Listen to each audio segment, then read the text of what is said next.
Senator. Mr. Secretary, you have presided over the worst foreign policy disaster of modern times. When Joe Biden became president, he inherited peace and prosperity in the world. We now have two simultaneous wars waging, the worst war in Europe since World War II and the worst war in the Middle East in 50 years. Both, I believe, were caused by this administration's consistent weakness. And indeed, your foreign policy is precisely backwards from what a rational American foreign policy should be. To our friends and allies, this administration has consistently undermined, weakened, and attacked them.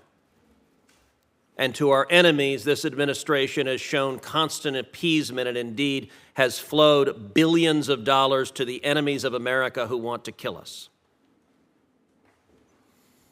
Senator Barrasso asked you about Ebrahim Raisi. Your State Department put out a statement sending condolences for his death. Mr. Secretary, is the world better today now that Raisi is dead? Given the horrible acts that he engaged in both as a judge and as president, to the extent he can no longer engage in them, yes, the Iranian people are probably better off. You didn't say that in your statement, did you? I believe that we did. And certainly our spokesperson... Today, the United Nations is flying their flag at half-staff to mourn the death. Would you agree that it is utterly disgraceful for the United Nations to be mourning the deaths of the butcher of Tehran? We're certainly not mourning his death. As I said, we expressed... Would you agree it's disgraceful for the UN to be? I'll look at what they've done. We certainly would not do that. What they've done is flown the flag at half-staff. Is that disgraceful? We wouldn't do that, and we would certainly find that... And I would note that's the absence of American leadership. All right, let's shift. The Washington Post on May 11th wrote an article. I'm going to read the opening paragraph. The Biden administration, working urgently to stave off a full-scale Israeli invasion of Rafah, is offering Israel valuable assistance in an effort to persuade it to hold back, including sensitive intelligence to help the Israeli military pinpoint the location of Hamas leaders and find the group's hidden tunnels, according to 4 people familiar with the U.S. offers. Is that paragraph accurate? Exactly the opposite. First of all, no one has done more to defend Israel than Joe Biden. Is that paragraph accurate? Let me finish, if I may, please. He was there right after. I'm not interested in a campaign speech. I have a limited time. Is the paragraph in the Washington Post accurate? As you read it, no. To the contrary, we're providing everything we possibly can to Israel to help them find. So the 4 sources that briefed the Post, and by the way, briefed multiple other media outlets, they were lying? Absolutely. So, all right, so that, did the administration offer to provide the locations of senior Hamas leaders to Israel if they didn't invade Rafah? That's, again, totally misleading and wrong. Here's what we've said, and here's what we're doing. We have said that there is a better way to deal with the challenge that... I'm not interested in the speech. If you don't want to hear my answer... Did you offer the location of senior Hamas officials if they didn't invade Rafah? That's a yes or no. If we had the locations, of course we'd provide them, irrespective. So this statement, you're saying the Post got it totally wrong, it is utterly false, and anyone who said to the contrary was lying and perjuring themselves if they were under oath. That statement is incorrect. We have done and will continue to do everything we can to, if we can do it, develop the information and share the information. I wish we had it. Does the administration have intelligence on the locations of Hamas officials that you have not shared with Israel? No. Does the administration have the locations of Hamas terror tunnels that you have not shared with Israel? No. Okay, so then your position is that this story is an utter and complete lie. As you've read it to me, Senator, it's not. It is not accurate. And we're not interested in playing word games. I've asked you very directly. I have not. So you're saying there's not a single Hamas leader that you know about that you or the administration has offered will tell you where they are if you don't invade Rafah. That is correct. Rafah. What have you offered them not to invade Rafah? We've offered them nothing not to invade Rafah except a plan to deal more effectively with Rafah. Okay, so your testimony under oath is you've offered them nothing not to invade Rafah. I find that very hard to believe, but I just want to understand what your testimony is.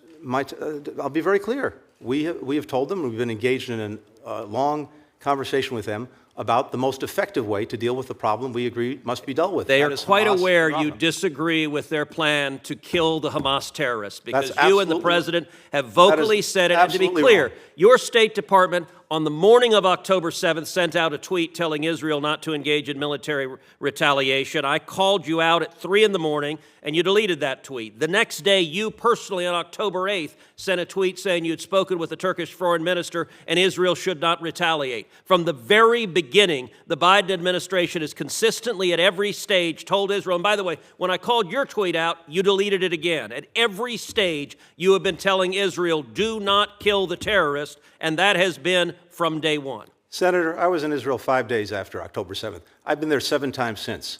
No one, starting with President Biden, has done more to make sure they have what they need to defend themselves from Hamas, to deal with the threat that Hamas poses. With to all make due sure respect, that is simply wrong. ludicrous. That is ludicrous. Why have you cut off weapons to Israel then? We have not cut off weapons to Israel. In fact, as you know well, starting many years ago, President Biden was at the heart of the MOU that led to Israel having a 10-year guaranteed supply of assistance.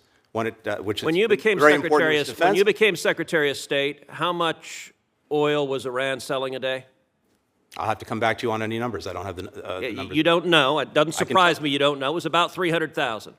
How much oil is Iran selling today? We've applied sanctions against more than 200 entities that are engaged in petrochemicals. How much oil? You can tell me. I'm sure. Don't filibuster. You know. I'm not filibustering. How much oil are they selling today? Do you tell know? me. You tell me. Apparently you don't know. So you don't know how much they were selling. It was 300,000. Today they're selling about 2 million barrels a day. Let me ask you. And given the sanctions, given the export controls, given the other controls we put on, the cost of doing that, the evasion that they have to engage in, which we're trying to cut off. They've made about $80 billion. Let me ask you another question. I'm running out of time, so I'm not interested in speeches. Let me ask you this. How many Ghost Fleet ships did Iran have in November 2020? We have sanctioned more than 200 It's a question. of those. I'm not. How many did they have? The total number, I can't tell you what it had in 2021. I'll come back to you with that, but we have... The number was about 70. Yeah, how many do they have today? We blocked about 50 of them. Okay, let's see how effective you are. How many do they have today? As I said, we blocked about 50 How of them. many do they have today? You tell me, I'm sure you... They have about over 400. Look, this administration desperately wants a new Iran deal. You have been showering cash on Iran from day one. And understand, the $6 billion you were asked about is the tip of the iceberg. By refusing to enforce oil sanctions, we have seen Iran's oil sales go from 300,000 barrels a day when you got into office to over 2 million barrels a day today. That's $80 billion. 90% of Hamas's funding comes from Iran in a very real sense. This administration, you and President Biden, funded the October 7th attacks by flowing $100 billion to a homicidal, genocidal regime that funded those attacks. That statement is profoundly wrong. Why? I'm not even going to humor it. I think it's a disgraceful statement. Why?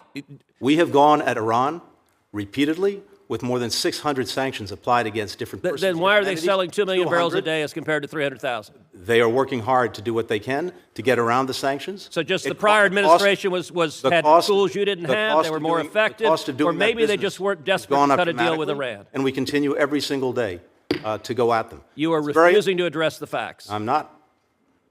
Then why are they selling 2 million barrels a day? Because they're determined to try to do that. We're determined to cut them off. They weren't determined when Trump was president? They were determined, and of course, unfortunately, we also had their nuclear program in a box.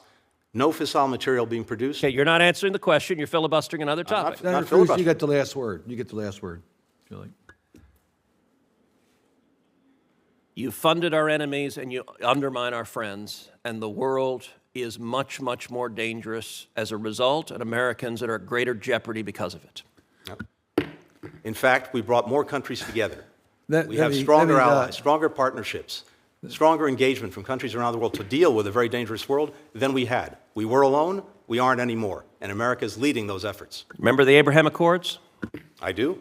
Let me just